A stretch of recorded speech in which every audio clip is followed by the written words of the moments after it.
Welcome students in the physics class. I hope you students are studying well. So students, we have gone through the second law of motion. Second law of motion हमने कल discuss किया था और उसका outcome क्या था? We got the formula F is equal to ma.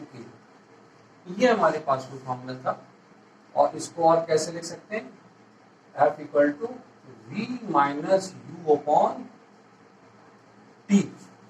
अब ये जो फॉर्मूला है आपका v minus u upon t, ये बहुत कुछ बताता है.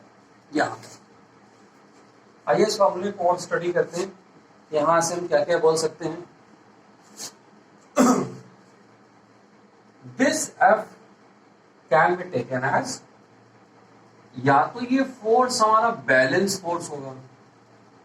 अगर ये फोर्स हमारा कैसा है, this force is balance force, या ये अनबैलेंस फोर्स होगा. कैसा होगा? अनबैलेंस फोर्स होगा. क्या फर्क पड़ जाता है इन दोनों के, बैलेंस और अनबैलेंस की?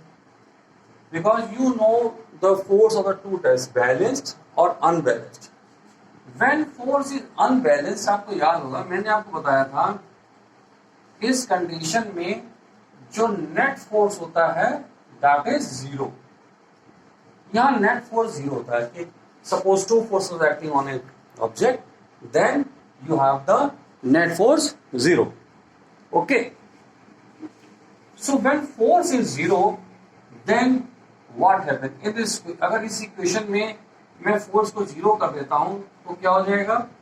Therefore this equation can be written as zero equal to ma. ये जो इक्वेशन थी इसको ऐसे लिख सकते हैं, zero equal to ma, because mass can not be zero. Object का मास से जीरो है नहीं, तो यहां से एक रिलेशनशिप क्या निकल के आ रहा है? Therefore acceleration is zero. इसको ध्यान समझिएगा इस बात को. ठीक है, जब भी किसी दो, मैं इसको थोड़ा सा चेंज कर देता हूं, यहां से आई कैन राइट एम, मैंने इसको इधर कर दिया, इसको इधर कर दिया, एम इंटू ए. ये क्या है? एम इंटू ए है. इनका प्रोडक्ट जीरो है, इन दो नंबर्स का. यहां पर हमारे पास में ऑब्जेक्ट, उसका मास तो जीरो हो नहीं सकता, चाहे वो 5 ग्राम का ही मास क्यों ना हो, कैन नॉट बी जीरो. तो ये इक्वेशन जीरो कब होगी? जब ये ए जीरो होगा. तो इसका मतलब है एक्सीलरेशन, जब बैलेंस फोर्स हम लेंगे तो एक्सीलरेशन जीरो हो जाएगा. एक्सीलरेशन जीरो होने की कंडीशन में क्या होगा?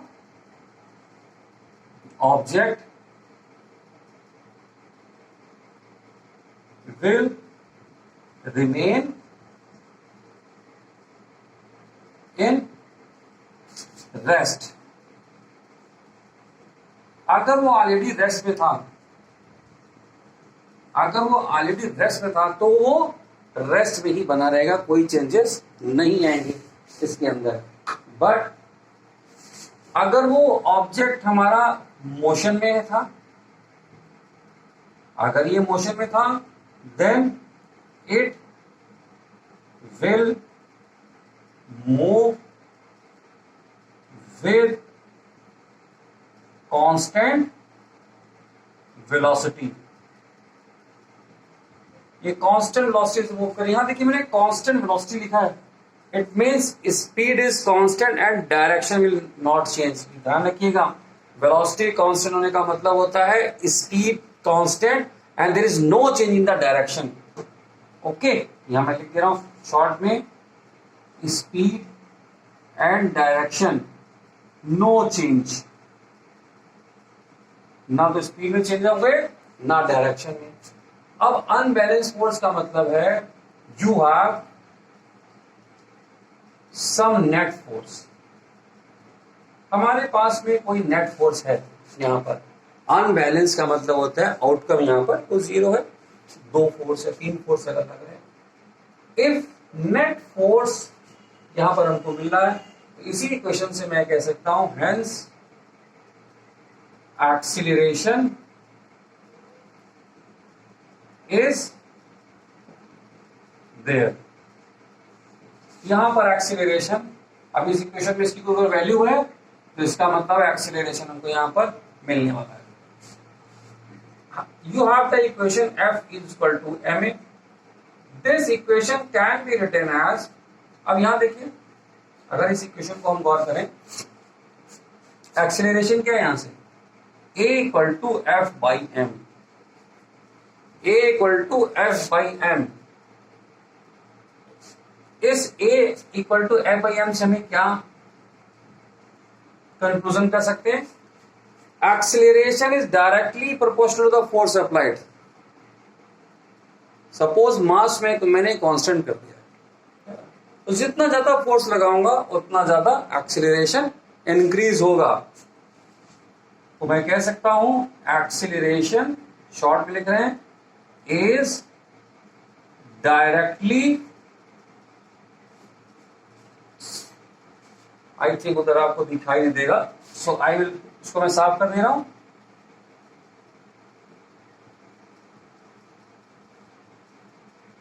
कम टू दिस साइड, थोड़ा सा और इधर आ जाते हैं।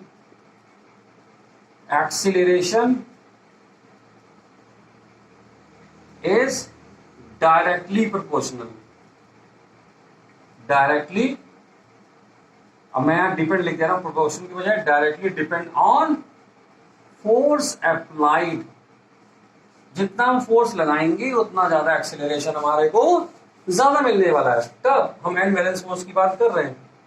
सेकेंड थिंग, यहां पे हम कह सकते हैं acceleration is inversely depend on mass. Mass देखिए डिनोमिनेटर में है, मास क्या है यहां पर, डिनोमिनेटर में। तो यहां से हमको क्या मिल रहा है, जितना ज्यादा डिनोमिनेटर की वैल्यू होगी आउटकम या रिजल्टेंट हमको उतना कम मिलेगा। Okay, I think you got the idea कि बैलेंस फोर्स से क्या आउटकम आता है और अनबैलेंस फोर्स से हमको क्या आउटकम मिलता है। हमने यहां पर एक्चुअली इस इक्वेशन को डिस्कस किया। I have discuss this equation कि ये एफ जीरो का मतलब नेट फोर्स जीरो, यानी बैलेंस फोर्स की बात हो रही है। F is having some value, कुछ नेट वैल्यू मिल रही है, यानी कुछ पॉजिटिव वैल्यू हमारे पास में आ रही है फोर्स की, तो हमारे को एक्सीलरेशन मिलेगा। Acceleration is there, but here acceleration depends upon the force directly but inversely on the mass. You can do very small numerical on this, इसके ऊपर इसको आप नोट कर सकते हैं। यहाँ में बहुत छोटा सा एक न्यूमेरिकल मिलेगा इसके ऊपर, देखते हैं कैसे होगा ये।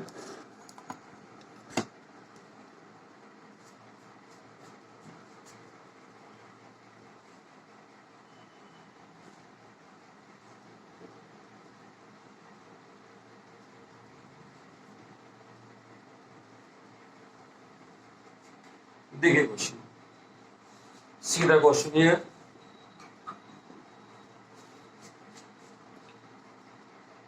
मास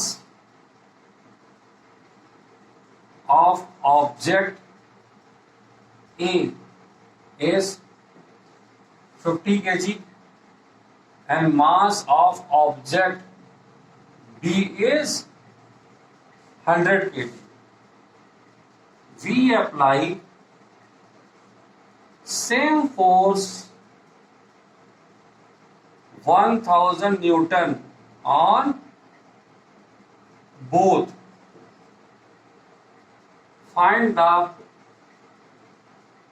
acceleration. अब आपको एक्सीलरेशन फाइंड करना है यहां पर दोनों में। क्वेश्चन क्या था, एक ऑब्जेक्ट था जिसका मास 50 kg था और दूसरे का मास कितना था, 100 kg था।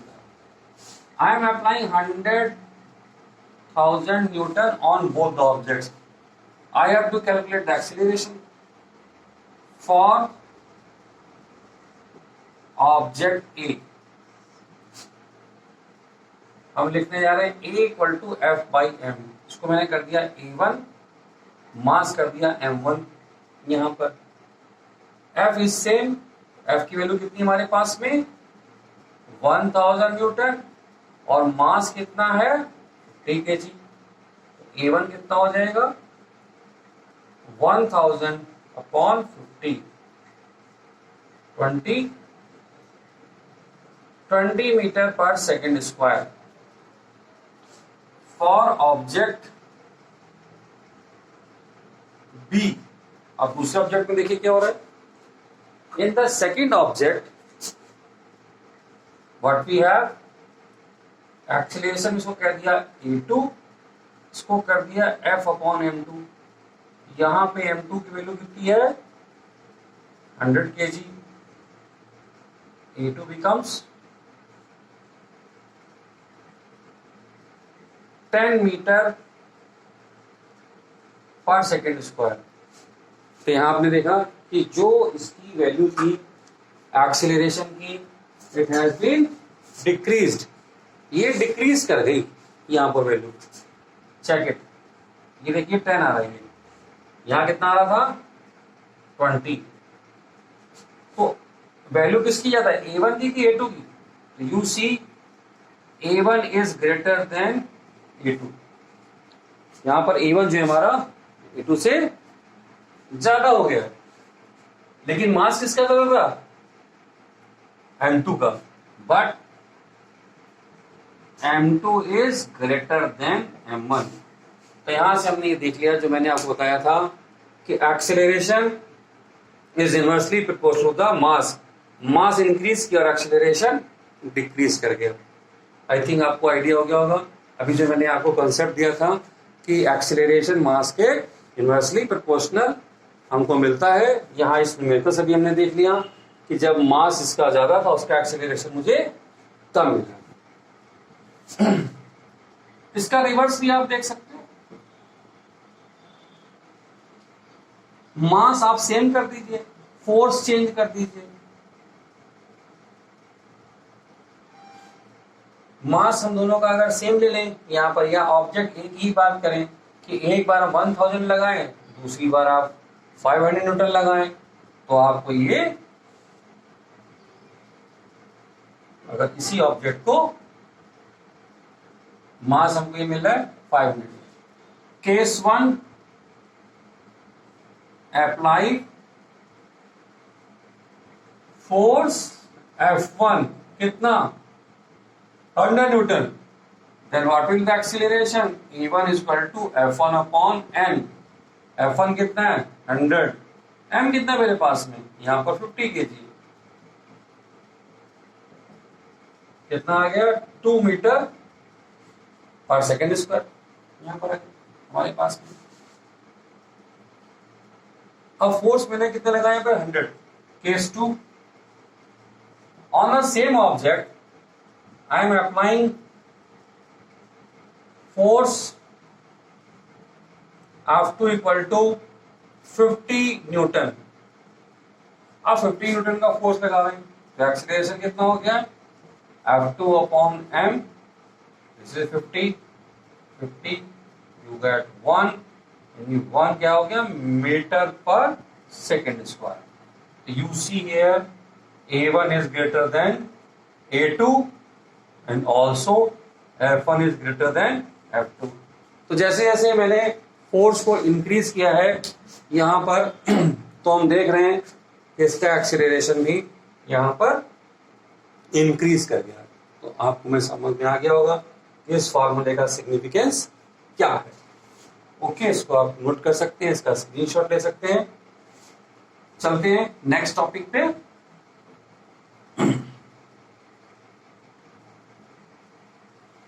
अब मैं इस फॉर्मूले के ऊपर फोकस करूंगा। F equal to mv minus u by two. u यहां पर क्या है हमारे पास में इनिशियल वेलोसिटी,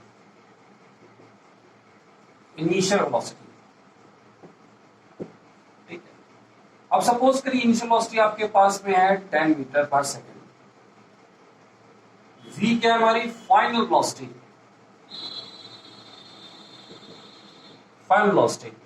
ये फाइनल वेलोसिटी अगर होगी मेरी यहां पर सपोज करिए हो गई 40 मीटर पर सेकेंड,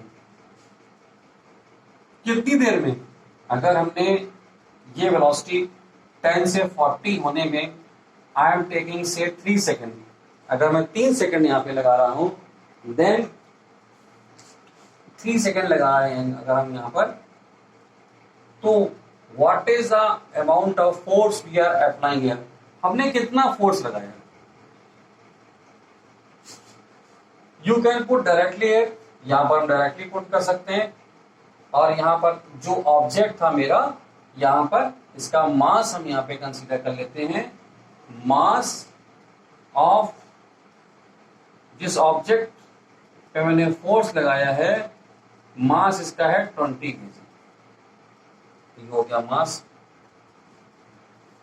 ये हो गया मेरे लिए मास, m इक्वल टू मास। तो m v minus u by T हम करना चाहते हैं यहां पर। So if I put the value here, m है 20 हमारे पास में, v कितना है 40, ये है 10, और टाइम कितना लगा 3 सेकेंड। 20 30 अपॉन 3 10, 200 न्यूटन का फोर्स मैंने अप्लाई किया। Remember one thing, students, in this chapter, the 3 equations which you have studied in the first chapter, in the motion, all the 3 equations you have to use in some numericals. जो आपकी 3 equation आपने पढ़ी थी, v equal to u plus a, t s equal to ut plus half a t square, and v square equal to u square plus twice s, उसका यहाँ पर use करना पड़ सकता है, क्योंकि ये जो पार्ट है आपका, ये पार्ट हमारा जो है वो एक्सीलरेशन को बताता है। और आपको याद होगा ये फर्स्ट इक्वेशन ऑफ, जो आपकी जो फर्स्ट इक्वेशन थी मोशन की, ये वहीं से निकल कर आता है, v minus you by T. तो यहाँ पे इस क्वेश्चन में आपने क्या सीखा? इस क्वेश्चन में आपने ये सीखा कि अगर आपको वी यू टी दे रखे हो तो किस तरह से हम फोर्स यहाँ पे फाइंड करते हैं। इसी में एक बहुत छोटी सी चीज मैं आपको बताना चाहता हूं इस फार्मूले में। When A car is moving, suppose कि एक कार मूव करती है, तो उसको रोकने क्या करते हैं? ब्रेक लगाते हैं, we apply the brake. What happen? Resultant क्या होता है? थोड़ी देर में कार रुक जाती है। तो सपोज करिए अभी ये कार जो है मूव कर रही है यहां पर 20 मीटर पर सेकेंड से, ठीक है, ये इसकी स्पीड है। On applying the brakes, it stops in 5 seconds. Find the force applied on the car, जबकि मास आपको दे रखा है कार का, mass of car is equal to 200 kg। ये कार का मास हमें दे रखा है। नेक्स्ट क्वेश्चन आ गया आपके पास में। तो यहां देखिए u20 था, v हमारा, तो आंसर क्या हो गया इसके लिए? u20 मीटर पर सेकेंड है, v हो गया 0, v 0 हो गया। तो यहां पे जब आप एक्सेलरेशन अगर कैलकुलेट करना चाहते हैं, v minus you by T से 0 माइनस 20, और टाइम कितना लिया यहां पर? 5 second. Time is the 5 second. तो minus 20 upon 5, it becomes minus 4 metre per second square. आपको याद होगा मैंने जब माइनस आपको बताया था, एक्सेलरेशन में अगर माइनस आना जाता है इसका मतलब होता है रिटार्डेशन। ये क्या बताता है हमको? रिटार्डेशन के बारे में बता रहा होता है, ठीक है। तो फोर्स कितना हो जाएगा? ma, मास हमारे पास ऑब्जेक्ट कितना है? 200 kg, और ये हो जाएगा -4 माइनस 800 न्यूटन। तो ये क्या है? Retarding force. रिटार्डिंग फोर्स हमने उसके ऊपर लगाया है, जिसने इस कार को स्टॉप कर दिया है। माइनस यानी बता रहा है कि जो उसका कार का डायरेक्शन था मोशन का, उसके अपोजिट डायरेक्शन में फोर्स अप्लाई किया तभी वो कार को स्टॉप किया जा सकता है। ओके, इसके बाद में नेक्स्ट टॉपिक डिस्कस करते हैं हम लोग।